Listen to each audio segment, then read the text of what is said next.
Assalamualaikum warahmatullahi wabarakatuh. Waalaikumsalam warahmatullahi wabarakatuh. Chatting. Yang terhormat Bapak Kepala Sekolah SMA Negeri 2 Temanggung. Yang saya hormati Wakil Kepala Sekolah beserta jajarannya SMA Negeri 2 Temanggung. Dan tidak lupa yang saya hormati teman-teman peserta orientasi etika dan nilai P3K. Alhamdulillah bisa berkumpul pada hari ini. Pada kesempatan kali ini kita bisa menyampaikan dalam rangka orientasi pengenalan nilai dan etika, pengimbasan dari pelaksanakan orientasi yang telah dilaksanakan pada tanggal 28 sampai di penghujung puncaknya yaitu hari ini, tanggal 7 November. Perkenalkan, Bisa. Pak Kajat Mamun. Perkenalkan, nama saya Wahyu Artanto, kemudian dengan NI P3K yang sudah tertera di slide. Unit kerja saya SMA Negeri 3 Temanggung, kemudian saya selaku guru bahasa Jawa. Alamat domisili Gandulan Kaloran Temanggung. Itu secara singkat. Ya, pada kesempatan kali ini saya akan menjelaskan latar belakang dan maksud tujuan apa diadakan orientasi nilai dan etika. Maksudnya adalah poin A, memberikan pemahaman komprehensif mengenai nilai-nilai dasar etika dan budaya kerja. Kemudian poin B, membekali pegawai dengan pengetahuan dan keterampilan. Walaupun di situ kita sudah punya keterampilan dan pengetahuan, alangkah baiknya dan perlunya kita selalu update dengan ilmu-ilmu yang baru, harus fleksibel. Di poin nomor 1, kemudian yang paling pokok, ini adalah yang nomor 2, menginternalisasi nilai-nilai dasar ASN berakhlak. Jadi di dalam berakhlak tersebut sudah disampaikan oleh teman-teman tadi, oleh peserta orientasi tadi, bahwa berakhlak tersebut mempunyai 7 komponen yang akan diterapkan, diinkludkan di dalam RHK. Yang tentunya di dalam rencana hasil kerja tersebut kita harus punya nilai-nilai berakhlak. Kemudian yang nomor 3 adalah P3K bekerja dengan profesionalisme tinggi, ini wajib bagi kita semua. Kemudian memberikan pelayanan yang prima, berkontribusi secara signifikan dalam mencapai tujuan organisasi. Saya lanjutkan, setelah ada latar belakang dan maksud tujuan, kenapa saya cantumkan di sini visi dan misi Pemprov Jateng? Karena visi dan misi bagi kita sebagai pelaksana di instansi terkecil yaitu di sekolahan itu harus sesuai dengan visi misi Pemprov. Kemudian ini sekitar saya tampilkan saja, saya lanjutkan. Nggak bisa, Pak. Nah, ini juga ada profil. Tentunya saya bekerja di instansi SMA Negeri 3 Temanggung, punya visi dan misi. Jadi harus klop, harus sinkron antara visi misi di SMA saya, instansi yang saya bekerja, Pemprov, kemudian apa yang akan saya rencanakan dan wujud hasilnya.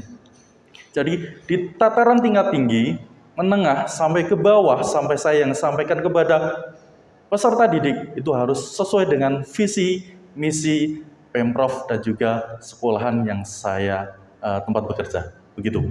Ini hanya sekilas saja, namun pokoknya sudah saya sampaikan, maaf.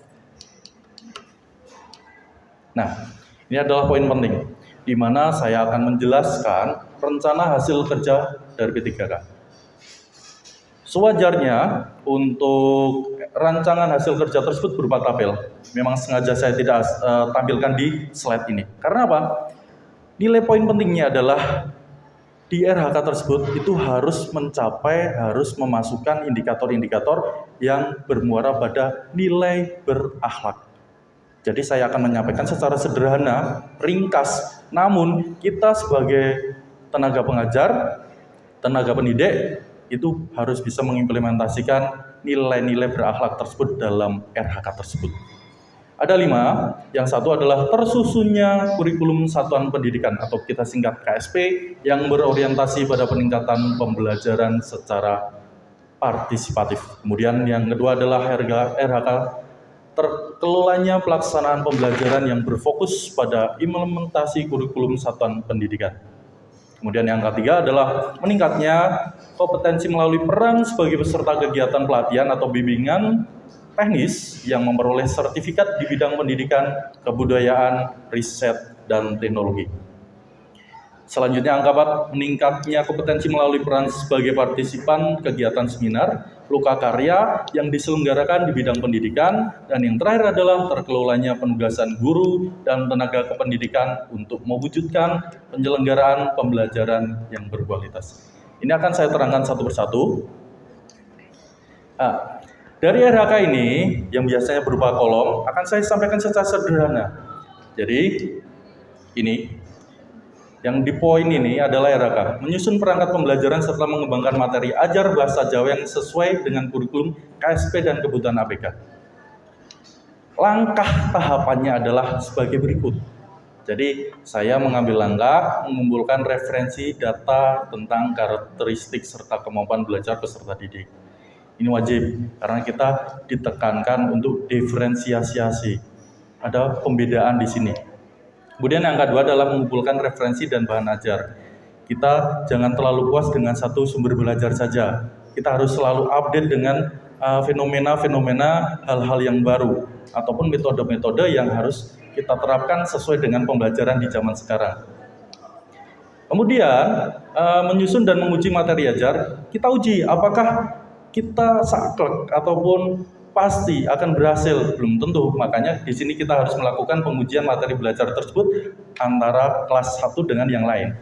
Sehingga kita di sini akan menjadikan revisi kita. Kemudian yang poin 4, melakukan koordinasi komunikasi dengan guru kelas. Ini perlu karena kita bisa memenuhi referensi dari teman yang lain. Nah, selanjutnya setelah ada RHK, ada langkah-langkah, ini adalah output, ini adalah hasil. Hasilnya apa? Tersusunnya perangkat, karena kita telah menyusun sebuah perangkat. Tentunya tersusunnya perangkat. Nah, dari tersusunnya perangkat ini, ada nilai akhlak yang ada di dalam perangkat-perangkat tersebut, yaitu apa? Yaitu berorientasi pelayanan, saya mampu memahami karakteristik dari langkah ini, kompeten, melakukan tugas dengan kualitas baik, dan terakhir adalah kolaboratif. Bekerja sama dengan teman sejawat adalah pengimbasan dari koordinasi komunikasi dengan guru kelas. Jadi di sini nilai berakhlak ini bisa diindikasi dari langkah-langkah yang kita ambil ketika penyusunan perangkat, sehingga terbuatlah perangkat ataupun hasil outputnya seperti itu. Saya lanjutkan. RHK yang kedua adalah menyusun perangkat penilaian asesmen mengacu pada kurikulum satuan. Ini langkahnya, konsultasi dengan guru. Kemudian yang kedua, menyusun dan menyiapkan perangkat penilaian, melaksanakan penilaian, melaksanakan refleksi pembelajaran. Dan ini harus dilaksanakan sebagai refleksi. Dan outputnya, hasilnya tersusunnya perangkat penilaian dan melaksanakan penilaian. Nilai akhlak yang terkandung di dalam perangkat tersebut, ada orientasi pelayanan, yaitu memberikan evaluasi penilaian hasil belajar siswa yang kompeten. Kemudian akuntabel, saya memberikan penilaian dengan jujur, sesuai kemampuan dengan kondisi siswa, tidak pilih-pilih. Loyal, saya berkomitmen melakukan evaluasi sebagai acuan kegiatan belajar selanjutnya. Kemudian yang terakhir adalah adaptif, saya proaktif melakukan refleksi untuk pengembangan pembelajaran selanjutnya. Jadi kita walaupun selalu update ilmu, namun jangan sampai selalu puas dengan hasilnya. Kita harus selalu kembangkan dengan kemampuan siswa ataupun perkembangan zaman. Itu. Saya lanjutkan, RHK yang ketiga adalah mengikuti kegiatan pelatihan atau bimbingan teknis. Nah, ini fenomena baru. Karena apa? Di zaman sekarang itu ada tuntutan untuk melengkapi PMM. Nah, di sini langkah-langkahnya adalah mengidentifikasi pelatihan yang relevan. Jadi kita tidak semuanya ikuti. Mengikuti pelatihan, kemudian menerapkan hasil pelatihan tersebut dalam pembelajaran. Hasilnya adalah, outputnya adalah mendapatkan sertifikat. Nah, ini fenomena baru. Kita tidak bisa memungkiri bahwa kita sebagai tenaga pendidik, apa sih? Kita mengikuti kegiatan pelatihan atau webinar dan sebagainya, hanya sekedar untuk memenuhi PMM itu saja. Bukan untuk apa? Bukan untuk pengembangan kompetensi diri ataupun meningkatkan perkembangan belajar. Nah, ini yang menjadi miris karena kita sebagai pelaku hanya sekedar mencari sertifikatnya saja, toh PMM sudah terpenuhi, kita sudah lunas. Jadi kita bukan seperti itu, namun apa yang harus kita cari di sini ada nilai kompeten untuk mengembangkan potensi diri. Sebagai buktinya apa? Sertifikat yang ini akan dijadikan sebagai bukti bahwa kita melakukan pengembangan diri. Begitu. Jadi kalau tidak salah sekarang ilmu diperjualbelikan. Kita mengikuti webinar, kombel-kombel, itu harus berbayar. Apakah semiris itu? Nah itu menjadi bagian refleksi kita semuanya. Saya lanjutkan. Mengikuti kegiatan seminar ataupun workshop, ini hampir sama dengan pelatihan tadi. Kemudian mengidentifikasi pelatihan yang relevan, hampir sama. Mengikuti pelatihan juga, menerapkan setelah kita melakukan pelatihan, dan hasil akhirnya sertifikat. Ini nilai berakhlaknya, berorientasi pelayanan, kemudian kompetennya, ini yang pokok paling penting. Kita kenapa dituntut untuk melakukan webinar, pelatihan, karena dari dari dalam diri kita sendiri harus melakukan upaya pengembangan diri. Namun pada hakikatnya bukan itu, tapi bagaimana agar tunjangan itu aman ataupun bagaimana sertifikasi itu aman. Itu yang perlu kita sadar. Sebenarnya pemerintah memberikan ini baik, niatnya baik, karena untuk pengembangan diri kita semua. Selanjutnya, ini yang terakhir, RHK terakhir adalah terkelolanya penugasan guru dan tenaga kependidikan untuk mewujudkan penyelenggaraan pembelajaran yang berkualitas. Langkah yang saya lakukan adalah melaksanakan tugas tambahan sebagai pembina ekstrakurikuler pramuka. Menyusun programnya tentu di awal tahun, melaksanakan tugas, dan yang paling terakhir adalah mengevaluasi. Karena belum tentu semua program yang saya buat itu belum semuanya saya lakukan. Entah itu ada kendala atau apapun, jadi harus dievaluasi atau bahkan harus ada tambahan kegiatan yang lain. Dan outputnya tercipta keamanan, ketertiban, dan kelancaran kegiatan pembelajaran di sekolah yang kondusif. Dengan berjalannya kegiatan pramuka tersebut, ada nilai berakhlak dari langkah-langkahnya, orientasi pelayanan, pembelajaran kondusif, ramah, harmonisnya, kita bersama rekan guru dan siswa menjaga keamanan, ketertiban sekolah, dan yang paling terakhir adalah loyal. Kita selalu berkomitmen dalam pembelajaran yang kondusif dan ramah bagi APK. Itu yang bisa saya sampaikan untuk seminar penyampaian nilai dan etika untuk orientasi kali ini. Terima kasih. Selebihnya saya kembalikan ke moderator. Terima kasih. Demikian penyampaian dari Bapak Wahyu Artanto, dari Bapak Mentor atau peserta yang lain. Oh, Pak Farid, monggo. Terima kasih waktu yang diberikan saya. Bapak Wahyu, saya mau bertanya tentang yang berdua dengan Bapak. Di tempat kita ini kan sering juga apa yang dikatakan Pak Wahyu tadi, seperti model sertifikatnya ilmu ilmu, sertifikatnya banyak tapi tidak ada sama sekali. Apakah dalam nilai berakhlak tadi yang masuk dalam adaptif ya? Kan kita sudah, kalau biasanya kan kita sudah dulu kan kita pakai klasikan, kita ketemu, terus sekarang kita pakai digital ya. Apakah PMM itu menjadi salah satu penghambat? Karena tentu saja di tempat kita itu masih banyak teman-teman yang belum ada dengan kegiatan-kegiatan yang pada online. Apakah PMM itu menjadi sebuah hal yang menghambat atau sebuah hal yang mempercepat dalam kinerja kita dan teman-teman di instansi kita itu dalam memajukan atau apa sih sebenarnya tadi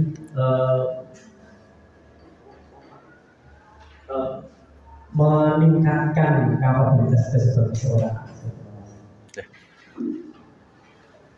Saya mencoba menjawab. Terima kasih untuk Pak Farid atas pertanyaan. Saya berusaha menjawab atas pertanyaan dari jenengan.